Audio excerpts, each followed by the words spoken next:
Hey everybody, welcome back to TTWM, Tinker Tractor Welder Mechanic, where we don't know what we're doing, but we try the best we can. Today we're talking about some of my favorite stuff, tools. Stick around and see what we've got in store for you.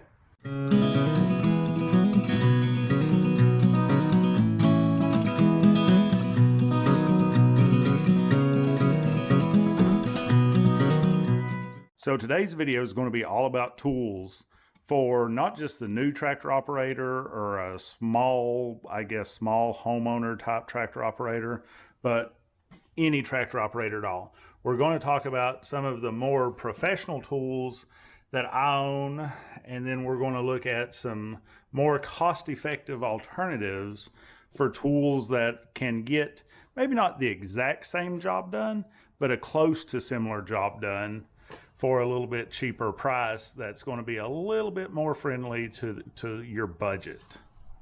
The first tool I want to talk about is going to be the grease gun. Hopefully everybody is super familiar with the grease gun, but we don't want to talk about this pump action grease gun. We want to talk about something much cooler. What I have here is going to be a Milwaukee cordless battery powered grease gun. It's the M18 version, which means it runs on an 18-volt battery. This tool is awesome because it has a selectable grease output here. It can be all the way on. You can select 1 pump, 2 pump, all the way up to 50 pumps, depending on what you want to do with it. A lot of times whenever I'm just going around my tractor doing my pins, I'll start out with about 7 to 10 pumps, see how that does, to see if that gets me new grease. It's also got a speed, like a low speed and high speed, so that's really awesome. But this guy can get expensive. This grease gun, I think, if I'm not mistaken, I've had it for maybe 1.5 years or 2 years. This grease gun by itself, just without the battery, is about $200, something like that. But there is a more affordable alternative. So that more affordable alternative, unfortunately I don't have an example of it with me, but I can kind of show you a close analog to get a good idea of what that looks like. So the tool that I'm talking about actually uses just a regular drill, like any kind of cordless drill, as its power base. Then it's going to kind of almost look like a regular pump grease gun, except for instead of having the hand pump here, it's actually going to mount on the drill sort of like this, and then it's going to have an attachment that comes down here that chucks into the drill chuck that, as you actuate the drill, is actually going to pump grease. So honestly, it kind of looks a little bit janky. That's why that I don't have one, obviously, and I didn't find one anywhere locally. However, when you compare this drill, or my cordless grease gun is, being between $200 to $300 depending on tool only with a battery, whatever, to this setup, which, the grease gun attachment for your drill, I think I found those online for like 40 bucks. So that's a good affordable alternative. I'm going to put a link down under in the description to the video, so you can kind of see what I'm talking about. In doing the research, it is quite a bit different in the output. That Milwaukee cordless grease gun that I've got, the M18, puts out 10,000 PSI. The setup that I've seen for this puts out about 4,000 PSI. So it's actually less than half the pressure of this. However, if you're just going through doing a quick greasing of your tractor, this might be a good alternative for you. Now, another tool that is super handy around tractors is going to be an angle wrench. So these are going to be helpful anytime that you need to get to any kind of hydraulic fittings, any type of hoses, fuel lines, anything like that, or honestly just any bolt or nut that is kind of difficult to get to. These SnapOn wrenches that I've got back here, this end's got a 30-degree end, so that's why I recommend the SnapOn ones a whole lot more. But then you can see here, this is really kind of the end that we're talking about. This end is a 60-degree end, so it provides a whole lot better access to get to things. This aerial shot really shows the difference between the double angle end of the SnapOn wrench, which again, the SnapOn one is considered the better wrench. just because it has the two different ends versus the regular combination wrench here. You can see that this Snap-on one, in relation to the main beam, its opening is going to be 30 degrees. And then this second opening is going to be a little bit larger at 60 degrees. Now compare that to the 1.25 inch, the regular combination wrench. It's got a smaller opening end of 15 degrees. So what happens when you buy an angle wrench is you get two different ends than a regular combination wrench that's going to allow you to have a greater access to whatever you're trying to get. This set of Snap-on wrenches is about $700 to $800. So I've got a couple different options now to show you. Our two alternatives to the expensive angle wrench and to get a better angle than a standard combination wrench. This is called a pump wrench.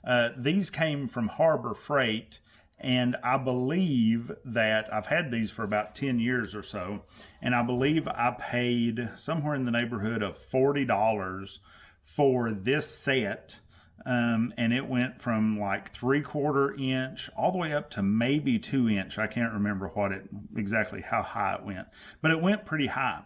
So the nice thing about these, just like the angle wrench, it's got a 30-degree opening versus the 15-degree opening that the standard combination wrench has. So this wrench is going to give you more access. The second option is going to be a Crowsfoot wrench. So this is just it's any size you can get. I've seen 1/4 inch drive crow's feet that are like 3/16 of an inch, all the way up to 1/2 inch to like 2 1/4. So you can get a lot of different sizes of these guys. And all they do is fit on whatever size square drive tool that you have, and then they're going to be infinitely adjustable, or maybe not infinitely adjustable. They're going to be adjustable to however many positions your ratchet has. So you can see all the angles that you can achieve. This is a 36 tooth ratchet, so you can achieve maybe not 36 because you can't go all the way down, into these, but you can achieve maybe 18 or 20 positions with a Crowsfoot wrench. So those are going to be two good alternatives.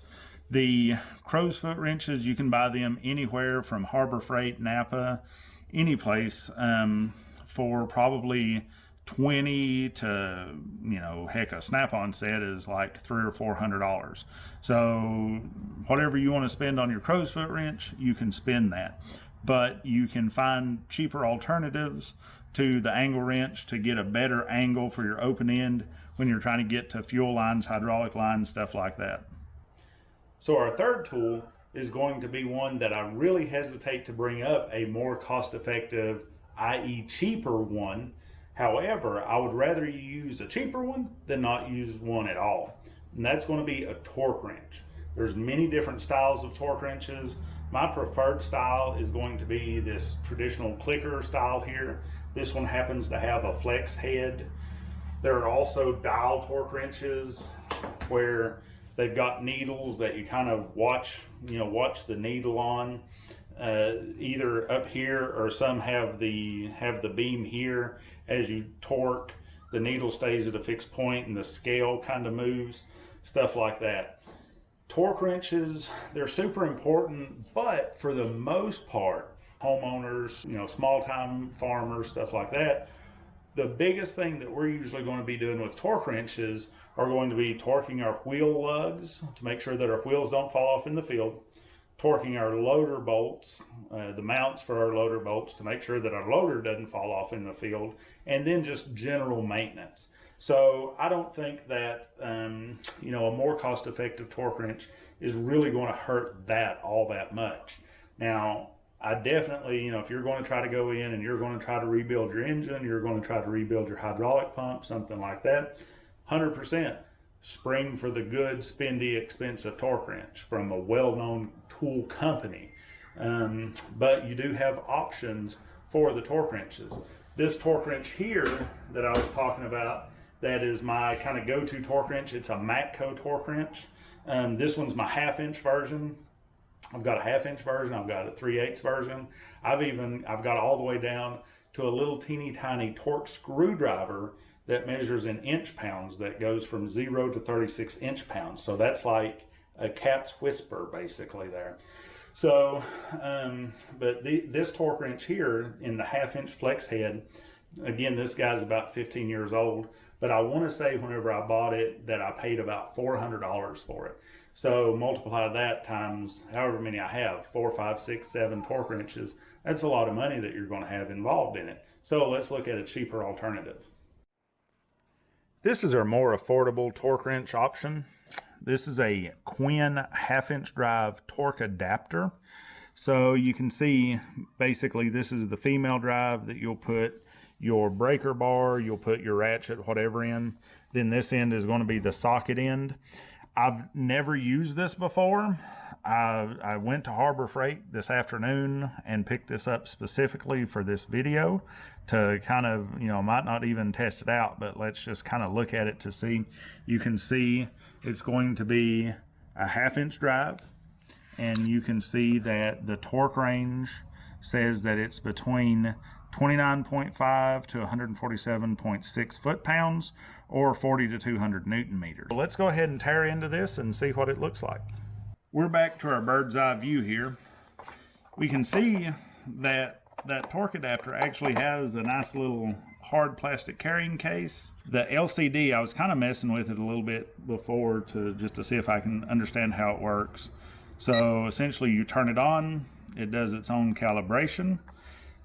It's set right now for foot-pounds. You can do your plus and minus. You can see that here it's set to 72.6.